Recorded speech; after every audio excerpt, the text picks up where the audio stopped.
이제 하나님의 복된 말씀 같이 찾아 얻겠습니다. 구약성경 사무엘상 13장 1절로 12절 말씀까지요. 이 계시의 말씀을 한 절씩 나눠서 교독하시고 마지막 절 합독하실 때 살아계신 하나님의 음성을 들을 수 있기를 바랍니다. 제가 먼저 1절을 받들어 읽죠. 사울이 왕이 될 때에 40세라 그가 이스라엘을 다스린 지 2년에 이스라엘 사람 3,000명을 택하여 그 중에서 2,000명은 자기와 함께 밋마스와 베델산에 있게 하고 1,000명은 요나단과 함께 베냐민 기브아에 있게 하고 남은 백성은 각기 장막으로 보내니라. 요나단이 게바에 있는 블레셋 사람의 수비대를 치매 블레셋 사람이 이를 들은지라 사울이 온 땅에 나팔을 불어 이르되 히브리 사람들은 들으라 하니 온 이스라엘이 사울이 블레셋 사람들의 수비대를 친 것과 이스라엘이 블레셋 사람들의 미움을 받게 되었다함을 듣고 그 백성이 길가 몰려 블레셋 사람들이 이스라엘과 싸우려고 모였는데 병거가 3만이요 마병이 6,000명이요 백성은 해변에 모래같이 많더라.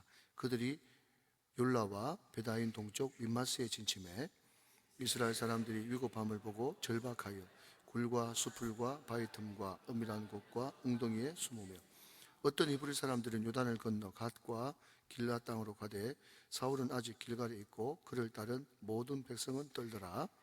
사울은 사무엘이 정한 기한대로 이레 동안을 기다렸으나 사무엘이 길갈로 오지 아니하며 백성이 사울에게서 흩어지는지라. 사울이 이르되 번제와 화목제물을 이리로 가져오라 하여 번제를 드렸더니 번제 들기를 마치자 사무엘이 온지라. 사울이 나가 맞으며 문안하며 사무엘이 이르되 왕이 행하신 것이 무엇이냐 하니 사울이 이르되 백성은 내게서 흩어지고 당신은 정한 날 안에 오지 아니하고 블레셋 사람은 밋마스에 모였음을 내가 보았으므로 같이요 이에 내가 이르기를 블레셋 사람들이 나를 치러 길가로 내려오겠거늘 내가 여호와께 은혜를 간구하지 못하였다 하고 부득이하여 번제를 드렸나이다 하니라. 아멘. 할렐루야. 오후 예배에 나오신 성도님들 주님의 이름으로 축복하고 사랑합니다. 오늘 말씀의 제목은 소통이 안 되면이라는 제목으로 말씀을 나누겠습니다. 사실 소통이란 사전으로 보면 막히지 않고 잘 통한다 라고 얘기합니다. 또한 한국 예절 문화원에서는 소통을 이렇게 정의했습니다. 사람들 간의 생각이나 감정 등을 교환하는 총체적인 행위로서 언어적인 요소와 제스처, 자세, 얼굴 표정, 눈맞춤, 목소리, 억양 등 비언어적 요소를 통해서도 이루어진다고 합니다. 반대로 소통의 반대말은 불통입니다. 다른 사람의 생각이나 견해를 듣지 않고 받아들이지 못한다입니다. 소통이란 제가 일방적으로 말하는 것이 아니라 서로 주고 받고 그리고 또한 시간을 같이 보냄으로써 서로를 다 잘 알아가고 이해할 수 있는 것입니다.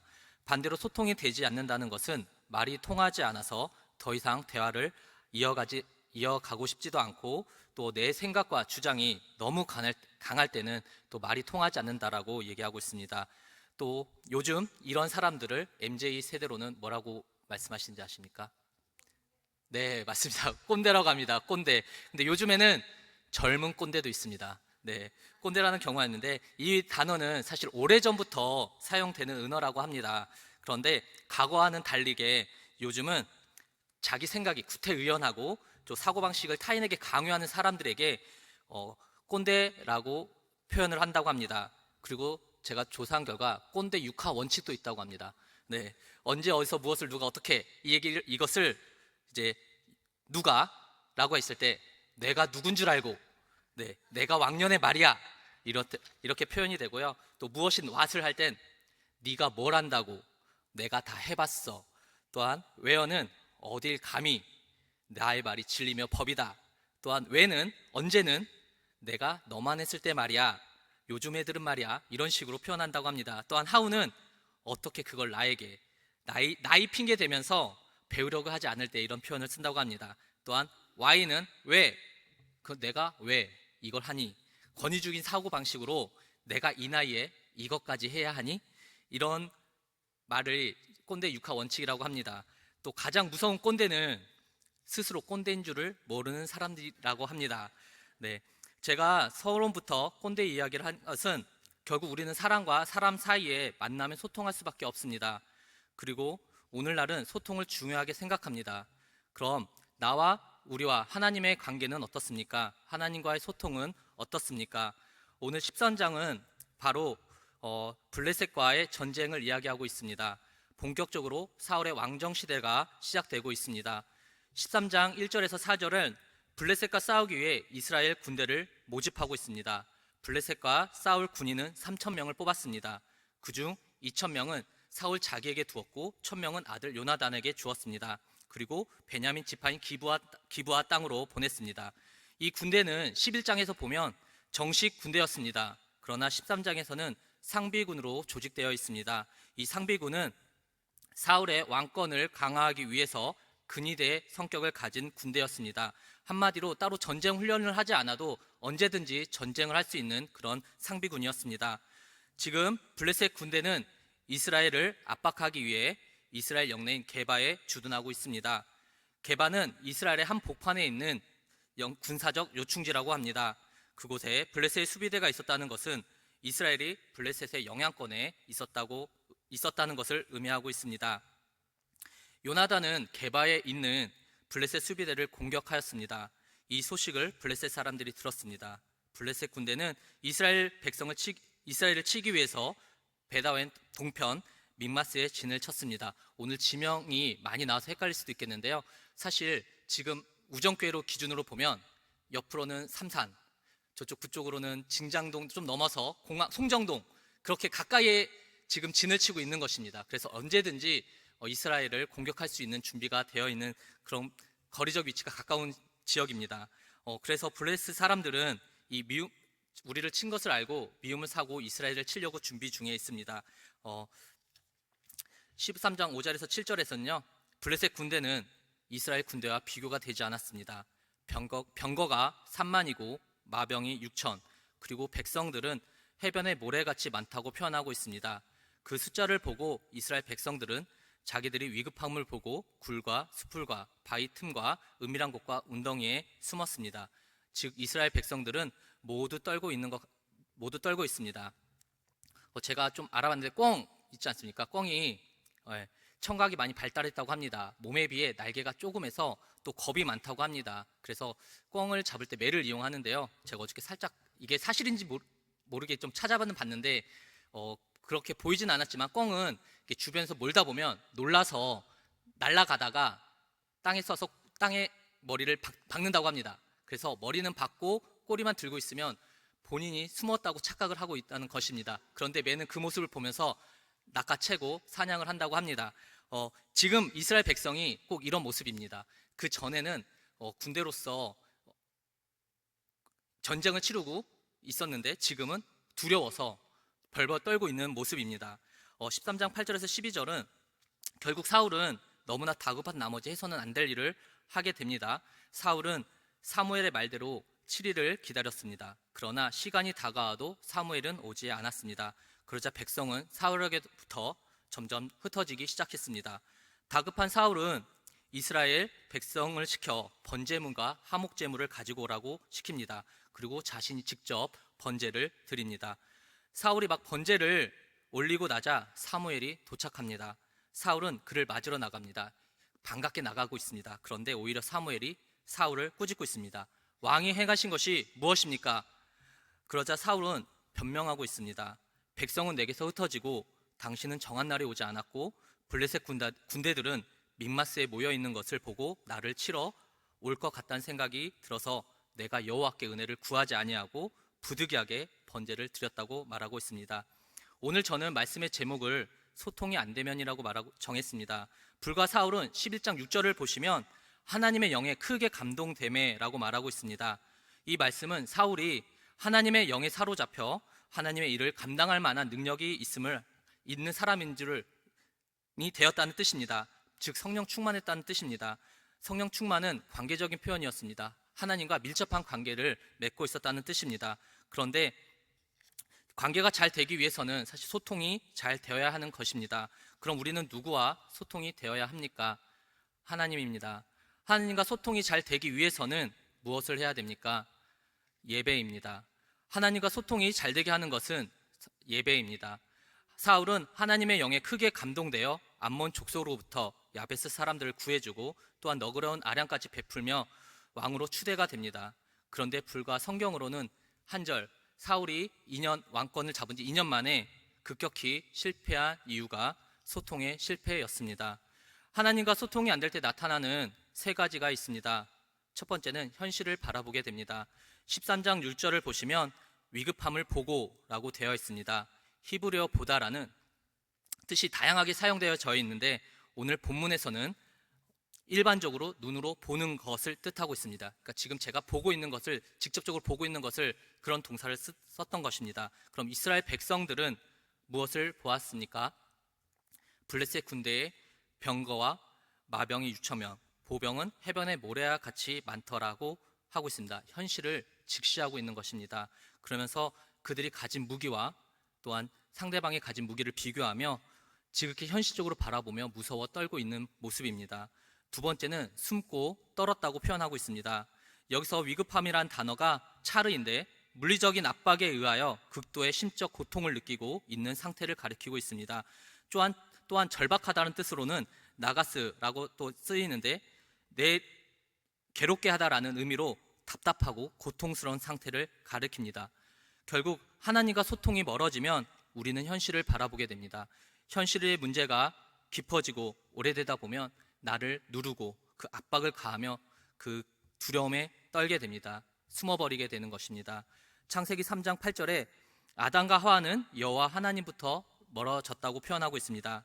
죄를 짓고 의식함으로써 두려워하여 하나님으로부터 숨었습니다. 우리는 원래 하나님과 에덴 동산에서 교제하며 지냈습니다. 그러나 죄가 들어오니 벗은 몸을 부끄러워하며 하나님 낯을 피해 버렸습니다. 이게 죄의 결과입니다. 여기서 또 떨다라는 동사는 감정적인 흥분에서 나오는 떨림을 가리키고 있습니다. 사울은 쫓는 백성들의, 즉 사울과 같이 함께 있는 이스라엘 백성들이 사기가 저하됨을 나타내고 있는 것입니다. 분명 11장에서는 이 백성들은 용감하게 싸우고 있었습니다. 11장 7절에 보시면 여호와의 두려움이 백성에게 임하매라고 표현합니다. 역시 사울과 동일하게 같이 백성들은 그 여호와의 두려움에 경외함으로 전쟁에 참여했던 백성들입니다. 그런데 지금은 거대한 블레셋 군대의 모습을 보며 숨고 두려워하며 떨고 있습니다. 사실 제가 이제 중간고사를 남겨 있습니다. 중간에 남겨 있고 이제 저희는 사실 교회에서는 전도사라고 불러주시지만 사실 정확하게는 목회자 후보생입니다. 결국 학교에서 배우는 것은 지성과 영성을 같이 이렇게 배우는 훈련을 받는 것이지만 사실 부끄러운 고백이고 제 얼굴에 침 뱉는 것 같긴 하지만 예배가 새벽 예배 똑같이 오전 채플 그다음에 수요 예배가 있습니다. 그렇게 보면 일주일간 9번, 10번은 예배를 드리는 가운데 있습니다. 그렇게 자주 드리다 보니 사실 진심으로 하나님 앞에 예배를 드리기보다는 사실 패스의 목적으로 그렇게 예배를 때우는 그런 모습이 없지 않아 있습니다. 그런데 그렇게 되다 보니까 예배가 저에게 잘 다가오지 않고 또 소통이 잘 되지 않으니까 어떤 문제가 발생하냐면 갑자기 관계가 틀어지는 것입니다. 저랑 잘 지내고 있던 전도사가 괜히 갑자기 저를 멀리하고 말을 안 하고, 그럴 땐 사실 제가 저희 반에서 나이가 제일 많거든요. 사실 꼰대짓 하면 할 수 있는데 안 하고 저는 아무 생각도 없었는데 한 전도사가 저한테 잠깐 얘기 좀 하자고 불러내는 겁니다. 뭐 서운한 거 있냐. 근데 제가 서운한 게 아니라 그냥 그때 뭔가 공부도 사실 잘 안 되고 예배도 잘 안 들어오니까 관계가 좀 어긋나니까 사랑과의 관계가 어긋나서 그런 오해가 생기는 것입니다. 근데 그 얘기를 듣고 사실 저도 기분은 좋진 않았습니다. 저 아무 반응도 안 했는데 괜히 나를 미워하고 그런 모습이 있었는데 그래도 제가 바로 대응하진 않고 좀만 기다려달라.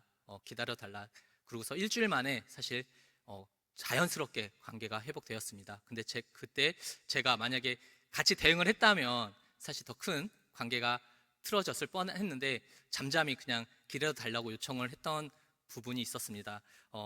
그렇게 또 학교 생활에 예배, 하나님 앞에 집중하니 어그러졌던 것들이 풀리는 경험을 하게 되었습니다.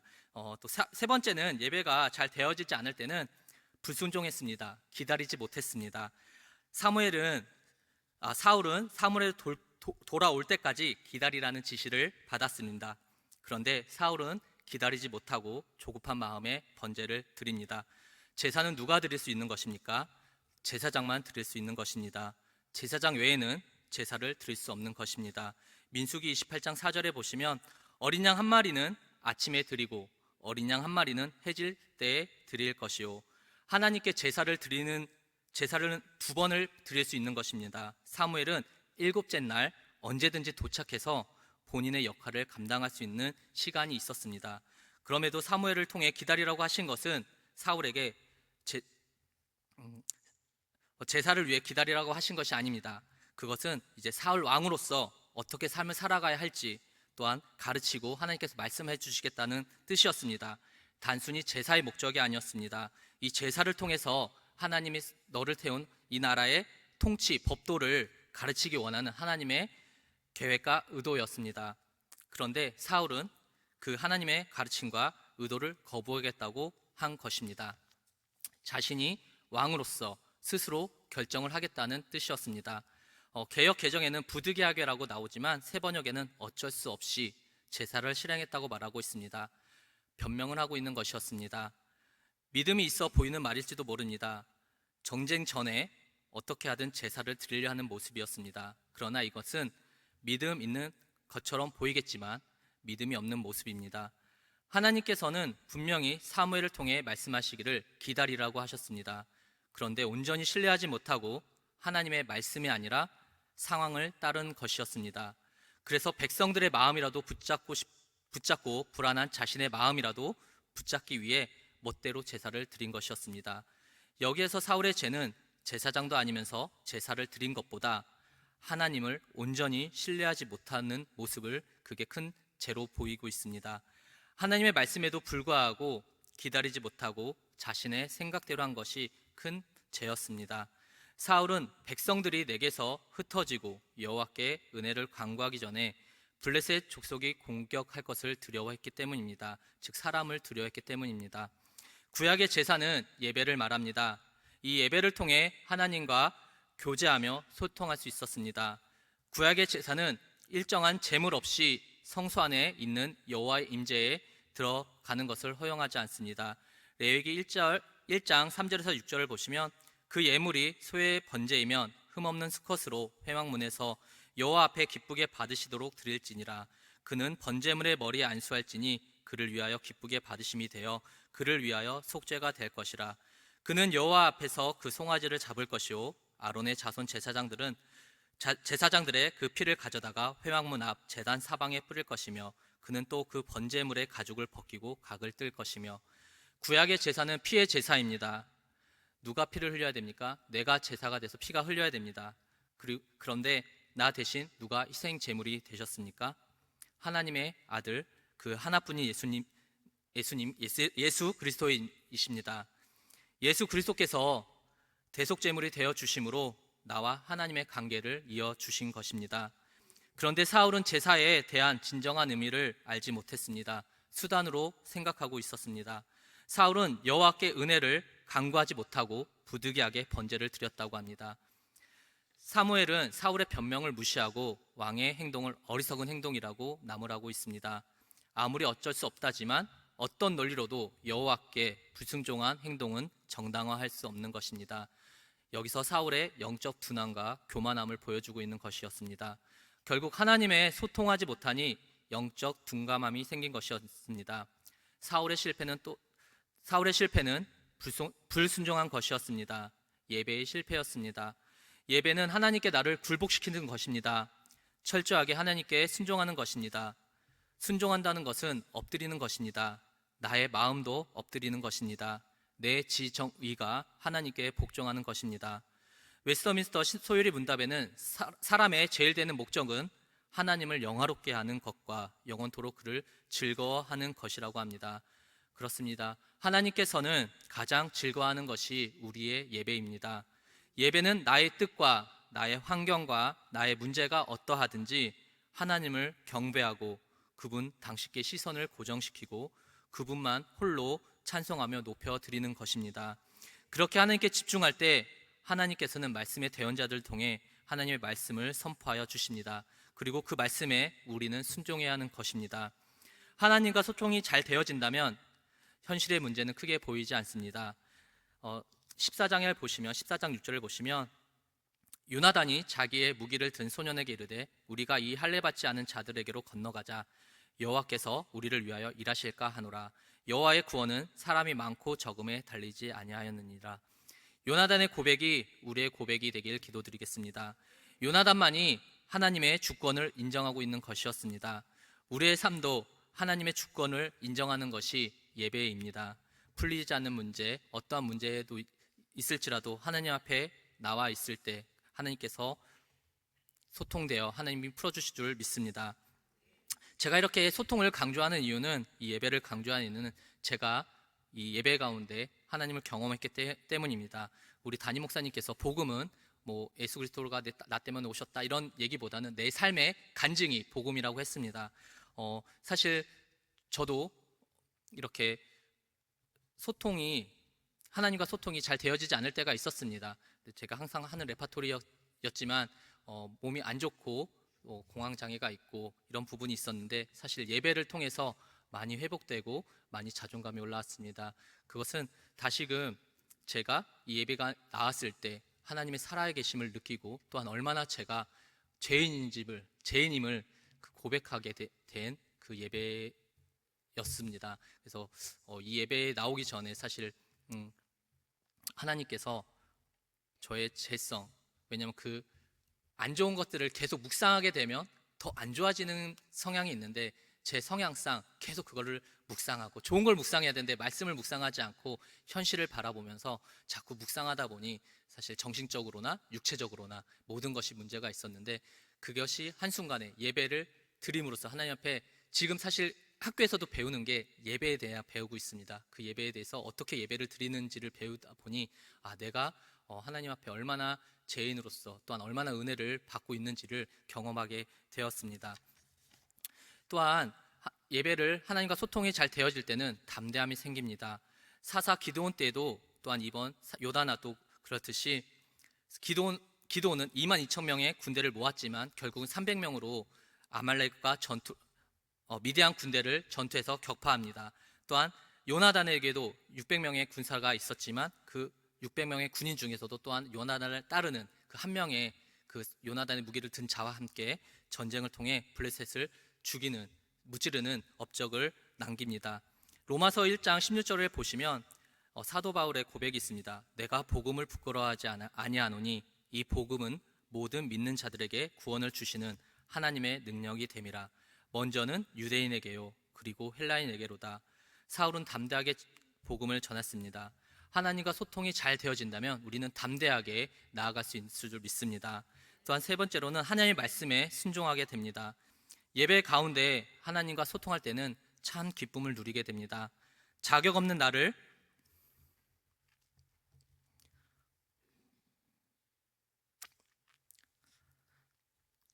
한없이 사랑해 주시는 감격을 누리게 됩니다.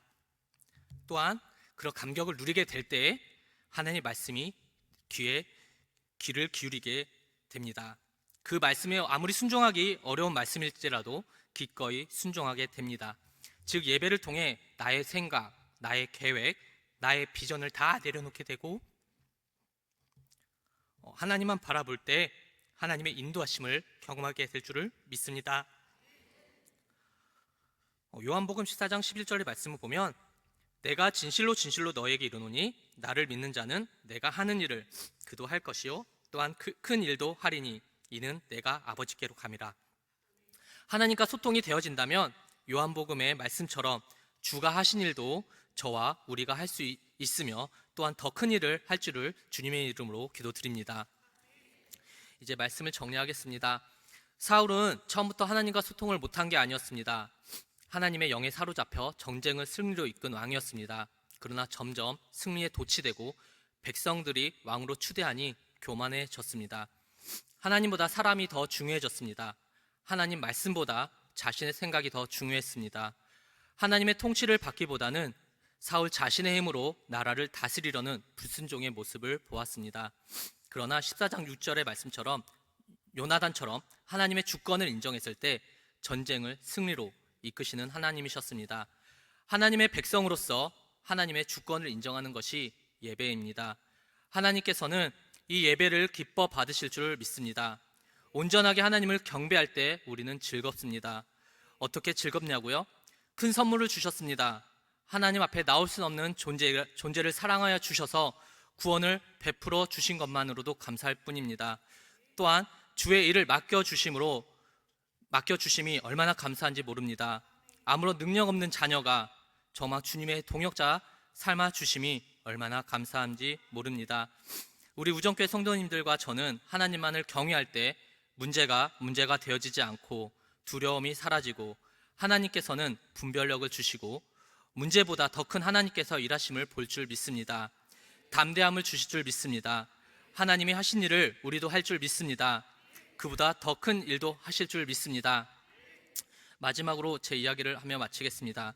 제가 이 설교를 준비하는 가운데 계속 하나님께서는 저에게 이런 마음을 주시는 것이었습니다. 이게 너야. 너가 예배자로 섬기고 다짐하고 결정하고 나아갔는데 나를 경외하지 않고 예배가 되어지지 않는다면 너도 사울처럼 사용하지 않을 거다 라는 마음을 강하게 주시는 것이었습니다. 처음에는 하나님을 사랑한다고 이 길을 정했지만 제 학교 생활을 바라보면서 또한 익숙한 환경이 되다 보면 하나님보다는 환경을 바라보게 될 것이고 사람을 바라보게 되는 저의 모습이 있습니다. 하나님의 주권과 통치를 인정하지 않고 받지 않는다면 네가 주인이 돼서 살아간다면 나는 너를 쓸 수 없어 라는 마음을 강하게 저에게 경각심을 주셨습니다. 우리 같이 기도하며 나아가겠습니다.